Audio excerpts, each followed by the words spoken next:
Hello, good morning, and welcome to Morning Brew on Labour Social. Back in the studio here in Durham, deepest, darkest Durham, back in the bunker.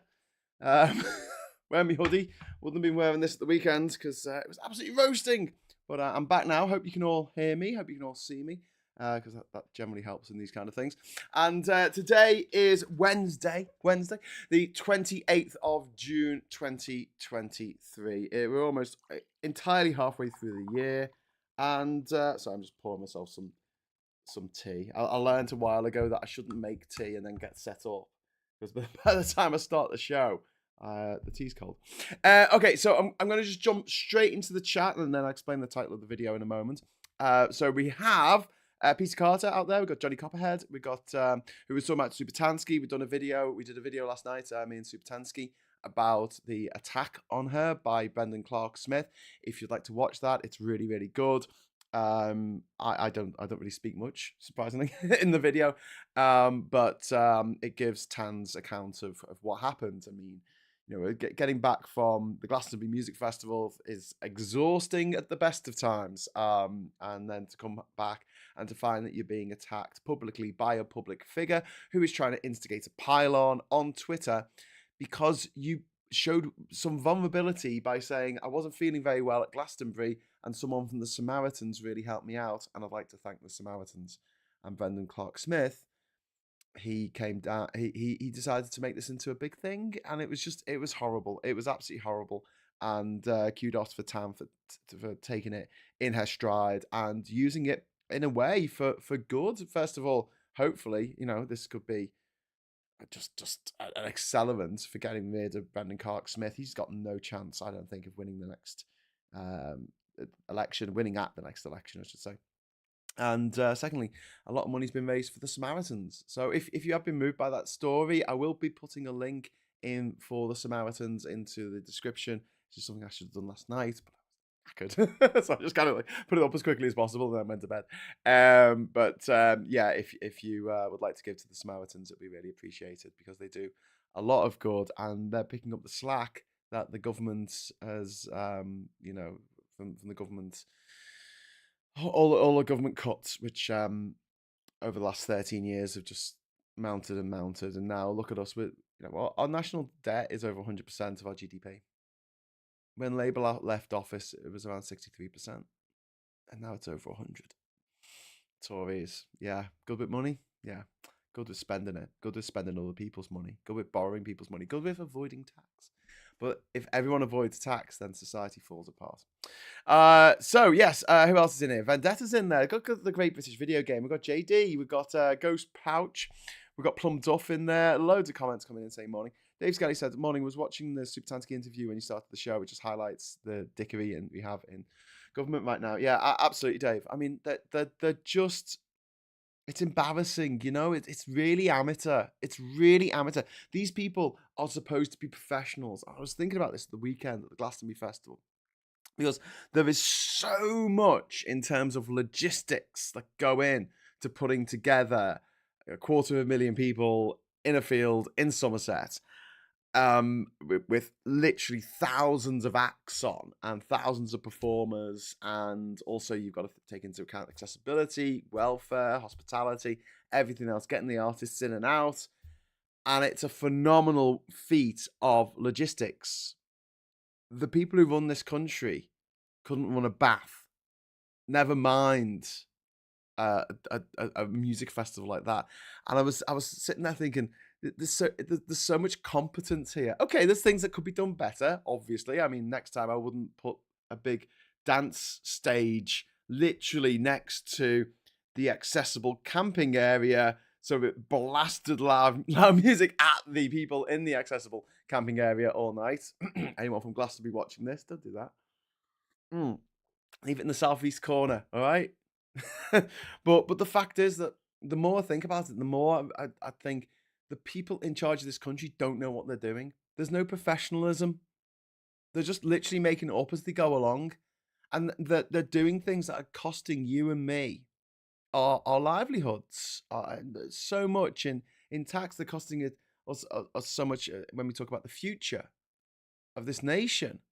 And they're doing it for ideological reasons. Brexit was all about ideology. That's all it was ever about. It was never about getting great trade deals with Papua New Guinea. I mean, that was when we tried to argue against the fact that we wouldn't get great trade deals with anyone.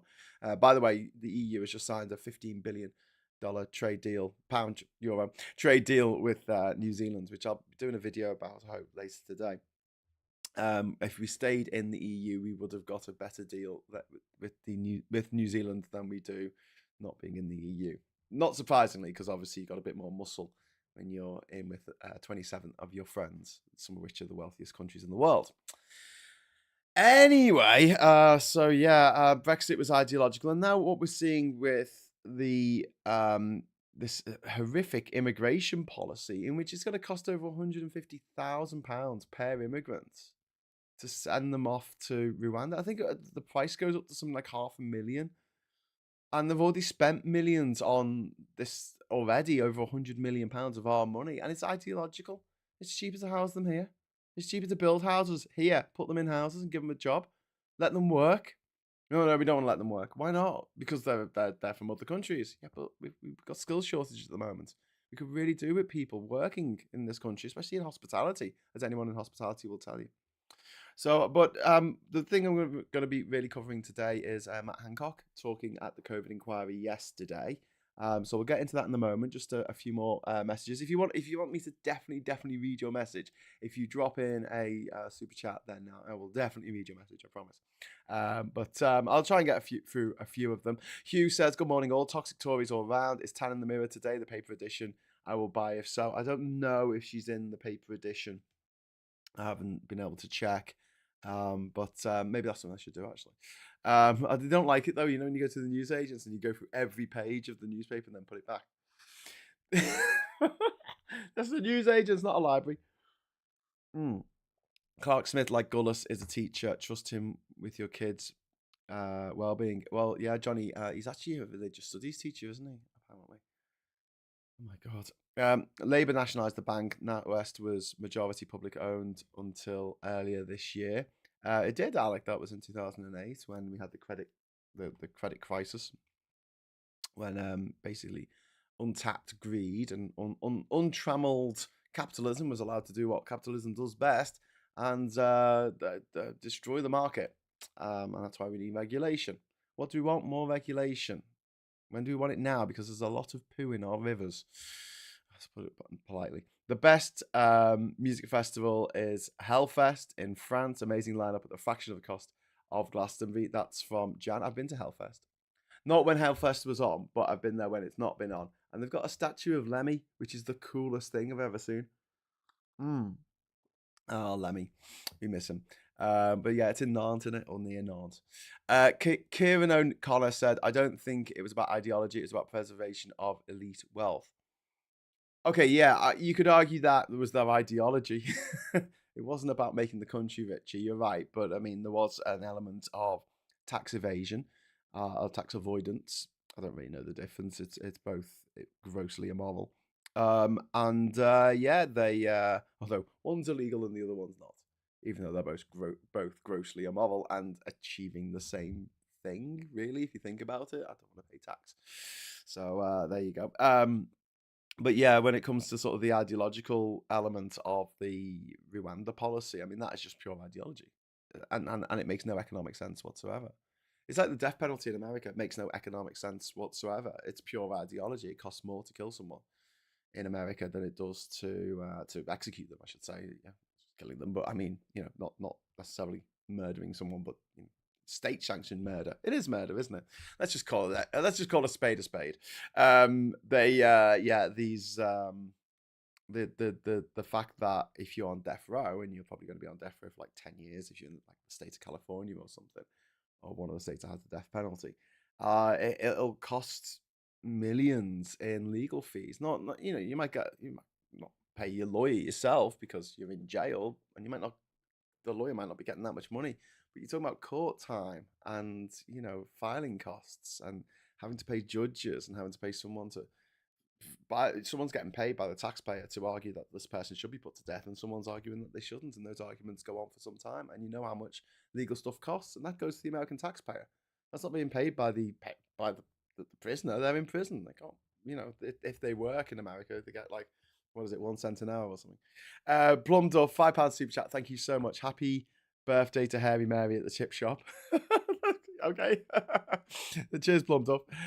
Glastonbury ticket costs are so bankatory, mummy and daddy expensive. Reason I've never been since the early 2000s. Yeah, they are getting ridiculously expensive. This year it was £335 plus a £5 booking fee. But luckily, because I get to go as Catherine's, my partner's companion, we only had to pay for one ticket, so it worked out under 200 quid for us each. But I mean, still, it is a lot of money. It is a lot of money, I have to say. And the people who jumped over the wall in the fence in the 1990s, and she's like, oh my god, I went there and it didn't cost anything, and then I went there again and it cost a fortune. On GB News, GBB's, this Tory got spoon-fed baked beans from 30p Lee. This guy and his party of a joke. Yeah. I mean, there's a really good video by, I think it was Al from Political X, who put together a video of like the highlights of that show that was done by Leanderthal. And yeah, it is just pure cringe. He manages to condense it into about a 7-minute clip, so well worth checking out if you follow Political X, which you should do because he's a good guy. For Thames Water, the shareholders should get nothing. The bondholders should get nothing. Absolutely. Well, for any water company, I mean, they're all a disgrace. I literally see it as my civic duty to fly my bright red Fokker DR7 to protect a real person that I know. I don't really understand that, Scoop. No, you have to explain that a bit better. It's too early in the morning for cryptic crosswords. Christopher Ball said the credit crunch when Sunak's mates realised the assets they held were flawed and then conned government into giving them bailouts. Yeah. They like to privatise the profits and socialise the losses. That's the way these companies work. They love socialism because it means that if they ever get into a pickle, there'll be a bankruptcy law that will protect them from going to jail, which is possibly something that they should do. It's one of the reasons why when the credit crunch happened in Dubai, there were literally thousands of cars. I was in Dubai in 2010, and there was, between the airport and where my friend was staying, where I was couch surfing with, there was like a field. I say field, it's the desert, so let's say a barren bit of wasteland. And on it were thousands of like cars, like not shit cars either. These are like really high-end cars, like Mercedes and BMWs and things like that, Lexuses and whatever. Like loads of them all in lines. And they had sort of billboards in front of them so you couldn't quite see, but between the gaps of the billboards, you could see all these cars stretching up. And I was like, what are all those bloody cars doing there? And they were all like covered in dust. And they were all like really dusty. And my mate said, oh yeah, they were all abandoned when the credit crunch happened. I'm like, why was that? It's because there's no bankruptcy law here. So basically, if you owe people money, you go to jail because you owe them money. If your business collapses, you go to jail. And then once you're out of jail, you've got to pay them off, or maybe you pay them off while you're in jail by doing hard labor. I don't know how it works, but basically, there's no bankruptcy law. And a bankruptcy law is an incredibly socialist idea because it says that if you have a business and the business fails, we won't put you in jail. The state will help you out. The state will help you for your business. And they love this. These these libertarians who say they hate socialism, love socialism when it suits them. It's a fascinating, point that I wish was made more on the mainstream media, but it seems to be up to TikTokers like myself and Super Tansky and Phil Morehouse to actually point this stuff out to people and go, isn't it mad? Because the people who actually paid the big bucks to do this on the television, they don't seem to care. But yeah, my God, there is a lot to get through in the news actually, because not just the COVID inquiry yesterday where Matt Hancock took the stand, sitting down. I don't know. He was questioned.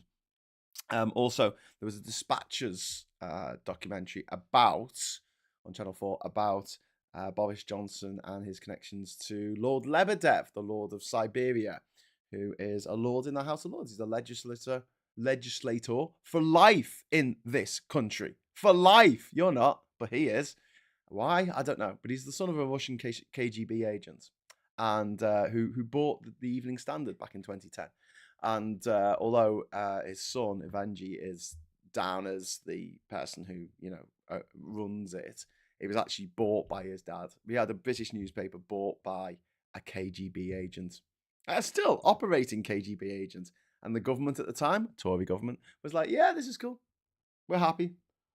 Mm. Graham, I was surprised to see Vic Ashley in Glastonbury. That was a big game moment. I love it. The best bit was that he played Highway to Hell by AC/DC. He got on the drums and he was like drumming and playing AC/DC. I was like, I was not expecting this to happen. Yeah, indeed.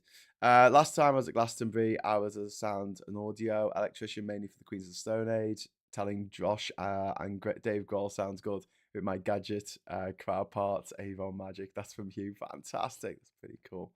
Josh Homme there from the. I didn't see. I think the Queens of Stone Age played this year, but we didn't get to see them because there was so many things that clashed, and it was just there was no chance of running from one stage to the other. It was just too hot. John Clement says, my understanding is that the UK was one of the reasons in the UK that one of the reasons for getting rid of the penalty was the Roy George would bring in manslaughter verdicts when it should be murder.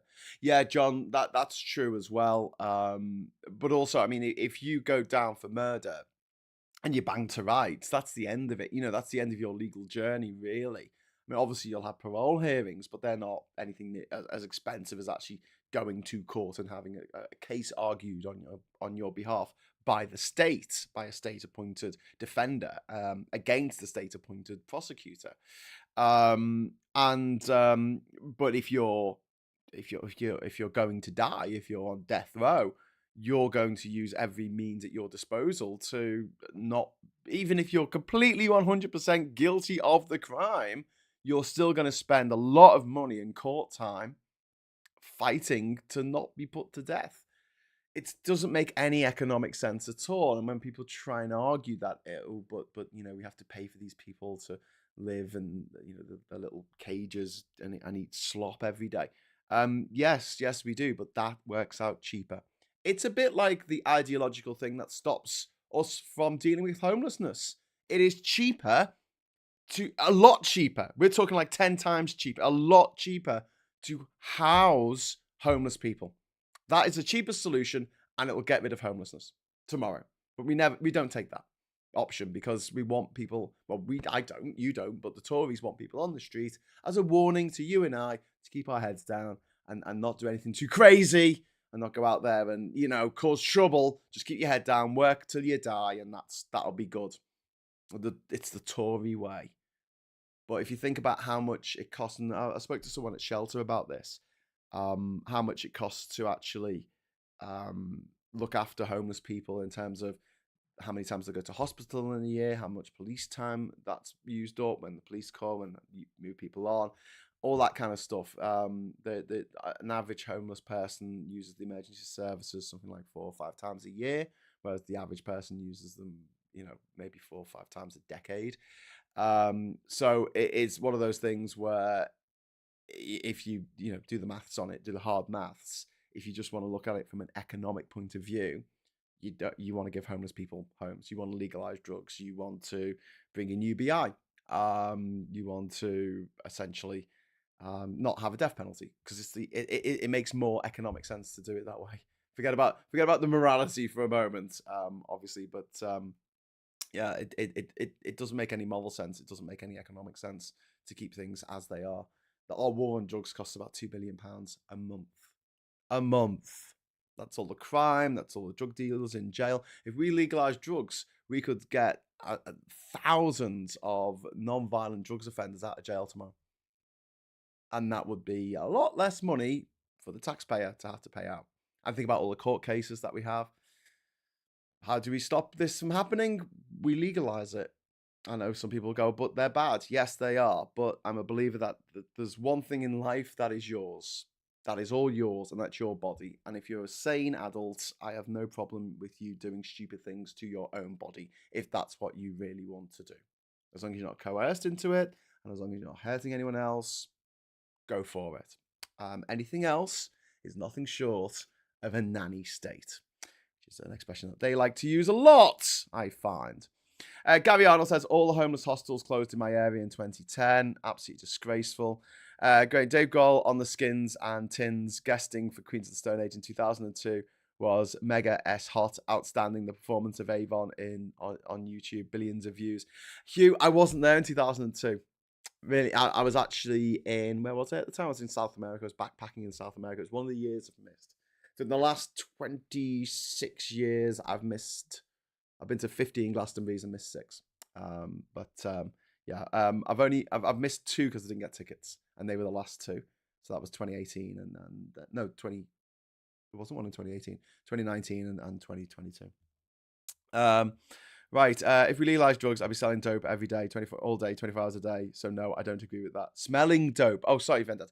Yeah, but you wouldn't, would you? Because why would you smell it in your own homes? It would be like a smoking ban that you have everywhere else. And I think that smoking in public, if you are right in a way, actually, if you're going to legalize drugs, that's not going to be a panacea that's going to solve all the world's problems, but you will have to put things in place that ensure that it's a safe way in doing it.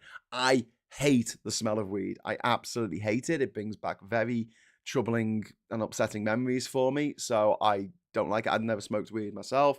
And yeah, one of the things about Glastonbury this year, I didn't hardly smelt any weed. I don't think people can afford it anymore. Like, I think there's like one person up in the Stone Circle smoking a joint. That was like, oh, you decadent person. But yes, obviously it would have to go along with other law changes and regulation changes. You wouldn't be able to buy any class drugs off just from the corner shop, for instance, and it would have to be regulated properly, and we'd have to monitor the content of whatever drugs are being sold, which we don't do at the moment, and we won't be allowed. People will not be able to physically purchase enough to overdose. For instance, if you want to be on heroin, that's fine. You can get it from a clinic, but you have to be on a register, and we make sure that you do not overdose on that damn stuff. Graham, I hate the smell of weed too. Yeah, it's just me. I had some problem. Not me personally, but someone I know have real problems with it. Andrew AB says legalize drugs, free highly addictive drugs to be taken under supervision in a therapy context to cut crime of addicts and to fix desperate for fix mugging old ladies, etc. Yeah, Andrew. Yeah, absolutely right, mate. I can't argue with that. The case for legalizing drugs is unassailable so many ways. Most harm associated with drug use is collateral, and most criminality from the supply chain, which wouldn't have a reason to exist. Yeah, we could do a whole special on this. I've spent quite a bit of time in Colombia and in Bolivia. I've been to Afghanistan, but I only spent a day there. I can't really say I spent time there. But the damage that we do to those countries because of our drugs trade. I spent a lot of time in West Africa as well, and the damage we do to those countries because of our drug trade, because a lot of the drugs from South America come across to West Africa before coming up into Europe, is insane. And the amount of damage done by the opium trade, which delivers us heroin, is one of the reasons why the Taliban resurgence, because they were like, well, I know we're really religious, but we just love that money that all this heroin makes for us. Anyway, I've only got 5 minutes to actually talk about what I want to talk about. So if you'll excuse me for a moment, I'm just going to bring up the newspapers. This is what I wanted to share with you today. I wanted to share with you the newspapers. Well, I've got too much stuff on my bloody desk. I do. So I'm going to just shrink down to the corner here. There we go. Look at that. That's lovely, isn't it? And here we have the Times newspaper about the groping Tory. This is a guy called Daniel Korski, who has been accused by TV producer Daisy Goodwin of groping her. And this guy, he's under pressure to quit the race. He was the Tory. Of course, he's going to be a Tory. He was the Tory mayor candidate for London, and he categorically denies groping her, but it's an official complaint. She's putting it officially now. Also, water bills will rise by 40%. Here's some great news for you if you have shares in a water company. Basically, we're going to have to pay for the fact that they keep pouring sewage into our rivers, while the chief executives still get paid millions and their shareholders still make huge dividends every year from us. From a monopoly. A capitalistic monopoly. Yeah, I don't know how that works. Literally, you get the water that you're given. If you live in Thames Water, if you live in United Utilities area, you have to use that company, and it's for profit. Why is everything for profit? Why do we always have to make a profit out of stuff? Why does the NHS have to be run for profit? Why does the water companies have to be run for profit? Can't we have things that just run and the money that we make gets put back into the service? Wouldn't that make more sense in the long run? Don't you think? I know millionaires can afford to have their own blah blah blah, but I don't think they can afford to have their own rivers. Um, so yeah, but there you go. This is what I really wanted to get into, which is sorry is not enough. This is from the COVID inquiry.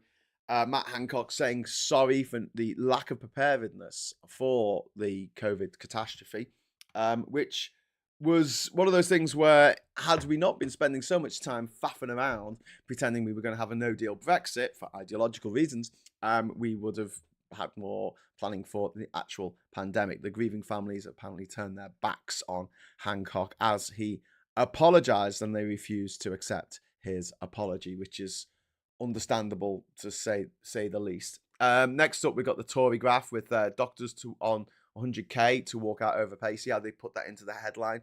Doctors on 100k. So they're trying to pit doctors as the bad people here.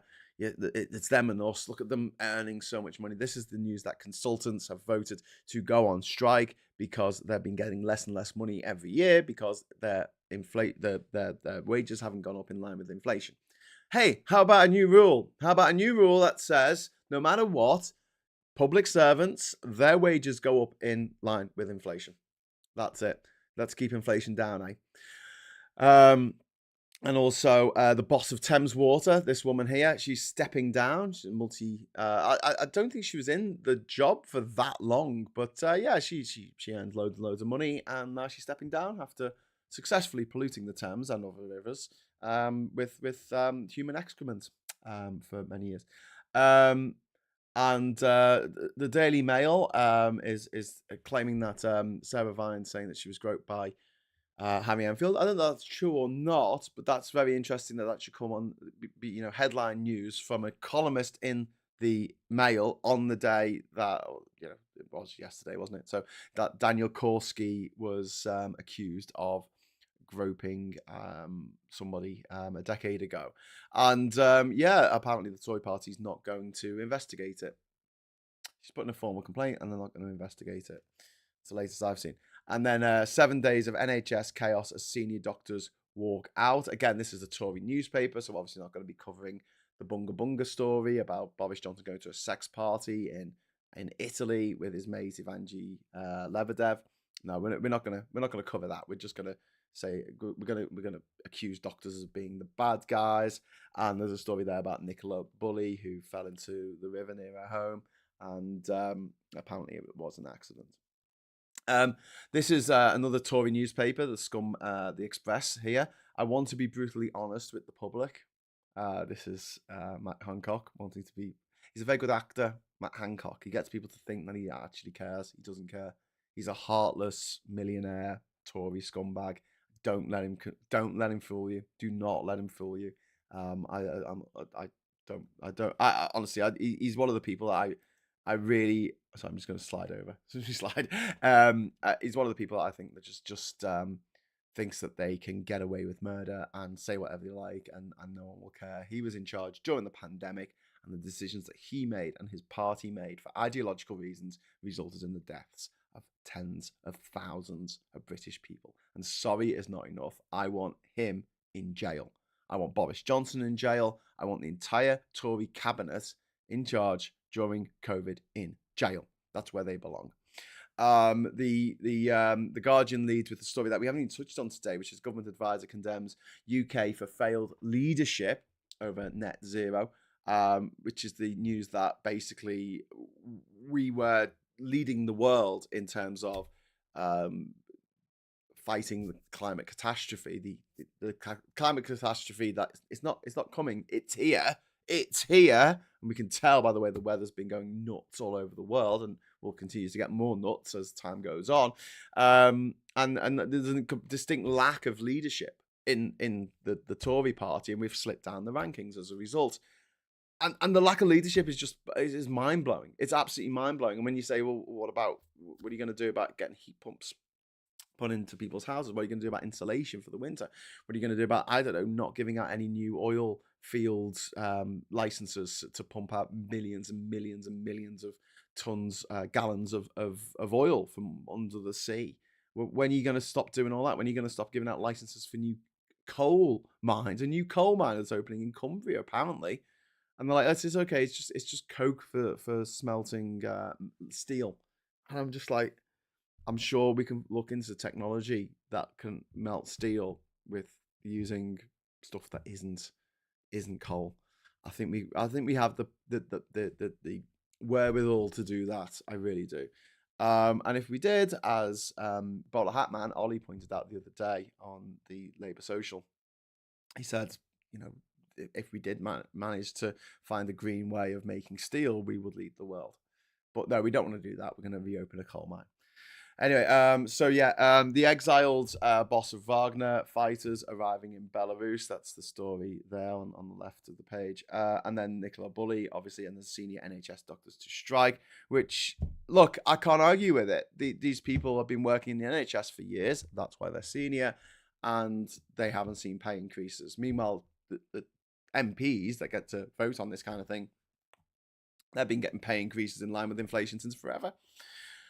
Putin's plane flies Russian diplomats home from America. This is on the front cover of the I newspaper. And then for some reason, the Daily Star is leading with "Pack Your Wags," which I don't really understand. But there you go. That's the Daily Star for you. What can I say? Anyway, so yeah, that's the roundup of the news headlines of today, or what the newspapers want to talk about. Because, you know, I don't know. They like to talk about yesterday's news, don't they? Quite a lot. Now, it is 4 minutes past 10. I'm going to have to wrap up very, very soon. I'm just going to check that no one dropped a super chat in while I was looking at the... because my screen was taken up with the newspaper then. And what else is there? We have a green way to make steel out of the biggest plant in Duisburg. It's modernised for hydrogen. There you go, Jupe. There you go. We do have a way of making green steel, so let's do that instead. Jet fuel can melt steel. Yeah, but jet fuel, I think, is made out of petroleum, isn't it? Or at least oil. Seems all the big supermarkets are in a right cozy cartel. They even admired it yesterday. They're all matching each other's prices and increased profits. That's from Citizen Jim. Yes, I think it was Sainsbury's was in the dock yesterday in the select committee, being told. For some reason, we were being told that it was a good thing that the executives were getting $4 million a year for the CEO, which worked out for what, with £2,000 an hour for working for Sainsbury's, whereas the people stacking the shelves get £11 an hour, which isn't a living wage. It's not just about pay, says number 3. That's true. Star is wrapped backwards. Electricity is used to smelt aluminium. It can be used for steel, but just needs more capacity or off-peak. Managed to... you guys know more about this than I do, but I know that the Tories have just failed in every conceivable metric of being a competent government that knows what it's doing, has the competency to put something very complex, the workings of our country together and make it all move like clockwork, all work. They don't know the first thing. They don't know the first thing. Wait, Graham, shouts Ian. I don't know what I'm waiting for. It's very exciting. Being a senior NHS professional is a highly stressed job. What stress are politicians under? That's from Irene. Yeah, I agree with you on that one. It's why one of the things about Boris Johnson's parties at number 10 annoyed me so much. He was like, these people were working very hard. It's the freaking press office. The press office was not working hard. I'll tell you that now. They were not working hard. It was the press office. Sarah Vine weaponizing Me Too, indeed. Tim, it is, we can't afford when it's working people, but when it's rich, we can afford it. Indeed. Hughes says steel production can be done by an oxygen and hydrogen gas into an ore and limestone dust mix. Fella from Port Talbot, Steelworks told me, but it costs more in new blast furnaces and things. Well, that's an investment that the government should be making rather than giving taxpayers money to already incredibly wealthy oil companies. Anyway, that's your lot for today. I'm going to say toodaloo. No, it's not your lot for today. There's going to be loads more coming today. I'll have some more moments of truth that I'm going to be recording later. But before then, I will be doing PMQs at 12 o'clock. So pop back here for the old PMQs. I might try, if we've got time, I might try and set up a bingo thing where like bingo words come up on the screen when he says things like delivering or he mentions Jeremy Corbyn. Or he attacks the government for he attacks Labour for things when he says, look, the government's done this and it's bad. He says, yeah, but Labour will be worse. Somehow. I don't know how I know that. I just feel it. I just feel it in me waters. Yeah. Great job, mate. Great job. Anyway, bye guys. See you for PMQs. If you'd like to join us, there's a little gang of us that go over to the Discord server after each of these shows to go for the James O'Brien listen along, which is available for any of the YouTube members or patrons on this page. So if you are enjoying, if you want to do that with us, and we have a bit of a chat usually during the ad breaks and things. So if you want the conversation to continue up until PMQs, you're very welcome to join us. And until then, I'll say thank you so much for watching. Lots to get through. Obviously, we've got 8 minutes over time, but I'll let you go. And until next time, I'll say hello, good evening, welcome, and goodbye. Oh, well, I would do if my if my screen was set up properly. Oh, there you go.